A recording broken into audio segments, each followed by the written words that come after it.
بسم اللہ الرحمن الرحیم۔ السلام علیکم۔ اسلام فل میں آپ سب کو خوش آمدید کہتے ہیں۔ آج کا ہمارا موضوع امام مہدی رضی اللہ تعالی عنہ کے حوالے سے ہے کہ کرونا وائرس کی وجہ سے جو پوری دنیا میں صورتحال پیش ہو رہی ہے، اس حوالے سے کچھ لوگ کہتے ہیں کہ یہ امام مہدی کے آنے کا وقت ہے۔ تو چلیے چلتے ہیں اس موضوع کی طرف۔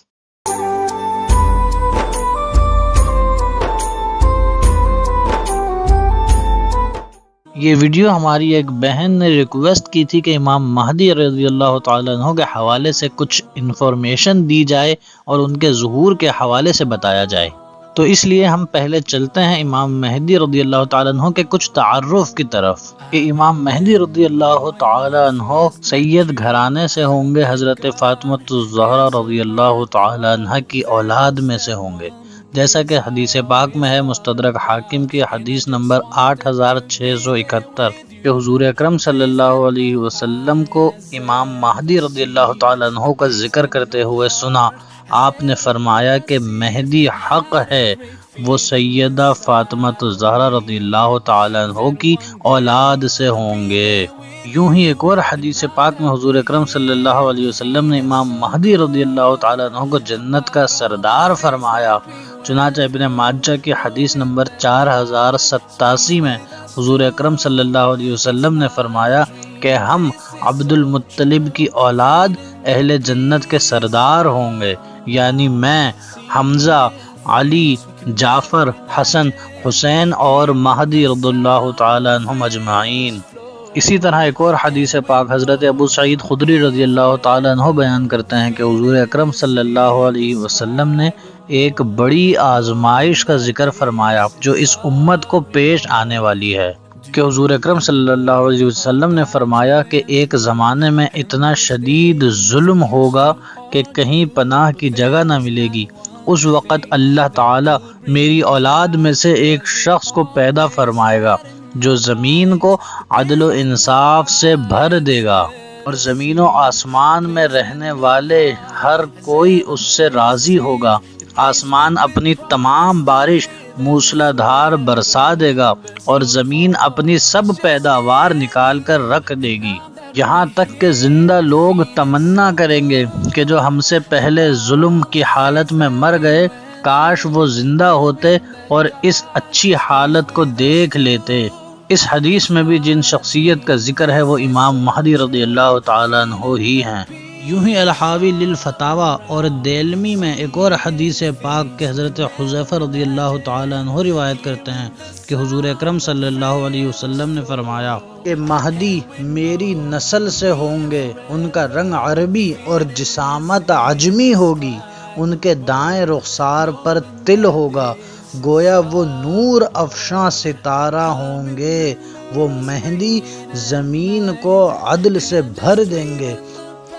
اور ان سے تمام زمین و آسمان والے راضی ہوں گے۔ یوں ہی ایک اور حدیث پاک سنن ابن ماجہ اور مستدرک حاکم کی کہ حضور اکرم صلی اللہ علیہ وسلم نے فرمایا میری امت میں مہدی ہوگا جو کہ کم سے کم 7 سال ورنہ 9 سال تک رہے گا۔ ان کے زمانے میں میری امت اتنی خوشحال ہوگی کہ اس سے قبل کبھی ایسے خوشحال نہ ہوئی ہوگی۔ زمین اپنی ہر قسم کی پیداوار ان کے لیے نکال کر رکھ دے گی اور کچھ بچا کر نہ رکھے گی، اور مال اس زمانے میں کھلیان میں اناج کے ڈھیر کی طرح پڑا ہوگا، حتیٰ کہ ایک شخص کھڑا ہو کر کہے گا اے مہدی مجھے کچھ دیجئے، وہ فرمائیں گے جتنا مرضی چاہے اٹھا کے لے جا۔ خلاصہ کلام یعنی کنکلوژن یہ ہوا کہ امام مہدی رضی اللہ تعالیٰ عنہ حضور کی امت کے آخری خلیفہ ہوں گے۔ آپ کی ولادت مدینے کے ایک علاقے میں ہوگی جہاں پر 30-40 برس تک آپ قیام فرمائیں گے، پھر 40 برس کی عمر میں مکہ تشریف لے آئیں گے، اور مکے میں رمضان المبارک میں جب طواف ہو رہا ہوگا وہاں غیب سے ندا آئے گی کہ یہ امام مہدی خلیفۃ اللہ ہیں، ان کی بیعت کی جائے۔ پھر اس وقت کے جو اکابر ہوں گے، اس وقت کے جو ابدال ہوں گے، وہ ان کی بیعت کریں گے اور انہیں امت کا متفقہ خلیفہ بنایا جائے گا۔ اور جب ان کا دور ہوگا، جب وہ اعلان فرمائیں گے اپنی خلافت کا، تو پوری دنیا میں ظلم کا دورہ ہوگا۔ پھر وہ تشریف لا کے سب کی اصلاح فرمائیں گے اور فتوحات کریں گے، یہاں تک کہ پوری دنیا میں ایک اسلامی حکومت ہوگی جس کے سربراہ امام مہدی رضی اللہ تعالیٰ عنہ ہوں گے۔ اور رہی بات یہ جو لوگ کہہ رہے ہیں کہ اب کرونا وائرس کی وجہ سے یا باقی اور صورتحال سے یہ بات کہی جا رہی ہے کہ امام مہدی کا ظہور ہونے والا ہے اور بڑی جلدی ان کی آمد متوقع ہے، تو یہ بات بالکل غلط کہی جا رہی ہے، کیونکہ امام مہدی رضی اللہ تعالیٰ عنہ کے ظہور سے پہلے جو علامتیں ہمیں حضور اکرم صلی اللہ علیہ وسلم نے بتائی ہیں وہ ہوتی ہوئی نظر نہیں آ رہی۔ ان میں سے ایک علامت حضور اکرم صلی اللہ علیہ وسلم نے فرمایا کہ 3 بہت بڑے زلزلے آئیں گے، ایک مشرق میں، ایک مغرب میں اور ایک عرب میں، جو کہ زمین کو دھنسا دے گا۔ اور دیکھا جائے تو اس طرح کا کوئی واقعہ ابھی وجود میں نہیں آیا۔ اسی طرح جو دوسری بات ہے وہ یہ کہ امام مہدی رضی اللہ تعالیٰ عنہ آ کر قسطنطنیہ کو فتح کریں گے، اور قسطنطنیہ دیکھا جائے تو وہ آج کا ترکی ہے، اور ترکی ابھی کسی کفار کے قبضے میں گیا ہی نہیں ہے جو امام مہدی پھر اس کو فتح کریں۔ ترکی تو ابھی پہلے ہی مسلمانوں ہی کے قبضے میں ہے، ترکی ابھی کسی اور کے قبضے میں جائے گا، کفار کے قبضے میں جائے گا، پھر امام مہدی آ کے اس کو فتح کریں گے۔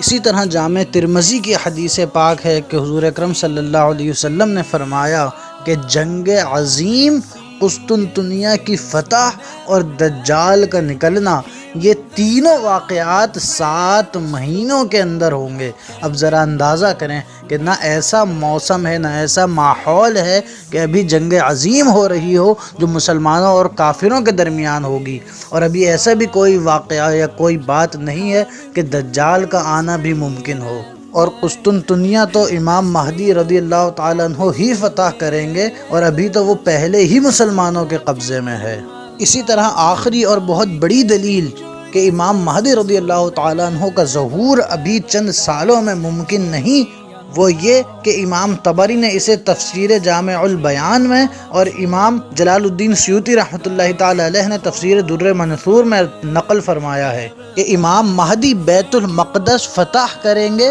اور اسے اپنا دار الخلافہ بنائیں گے، اور بیت المقدس میں 1700 بحری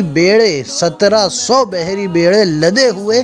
زیورات لائیں گے۔ اب ذرا غور طلب بات یہ دیکھیں کہ امام مہدی 1700 بحری بیڑوں کے ساتھ بیت المقدس فتح کریں گے، وہاں تشریف لائیں گے، اسے اپنا دار الخلافہ بنائیں گے، اور بحری بیڑے 1700 کی تعداد حدیث میں آئی ہے۔ اور اگر اب مسلمانوں کی حالت دیکھی جائے تو مسلمان تو درکنار، ابھی پوری دنیا میں 1700 بحری بیڑے نہیں تیار کیے گئے، تو امام مہدی رضی اللہ تعالیٰ عنہ کہاں سے اتنے بحری بیڑے لے کے آئیں گے؟ یہ کوئی جادوئی صورت نہیں ہوگی کہ چٹکی بجا کے سب کچھ ہو جائے گا، بلکہ یہ سب دنیا میں موجود ہوگا۔ پہلے مسلمان فتح کریں گے، پھر یہ سارا ساز و سامان لے کے امام مہدی بیت المقدس جائیں گے، اور ابھی دنیا میں اتنے بحری بیڑے ہیں ہی نہیں کہ امام مہدی 1700 بحری بیڑے لے کے بیت المقدس جا سکیں۔ تو معلوم ہوا کہ امام مہدی آئیں گے، ان کا آنا برحق ہے، لازمی وہ آئیں گے۔ امام مہدی کے ظہور کا انکار یہ سخت گمراہی ہے، اور کچھ علماء کے نزدیک تو کفر ہے۔ تو امام مہدی کا ظہور تو لازم ہے، البتہ وہ اتنی قریب ممکن نہیں۔ السلام علیکم ورحمۃ اللہ۔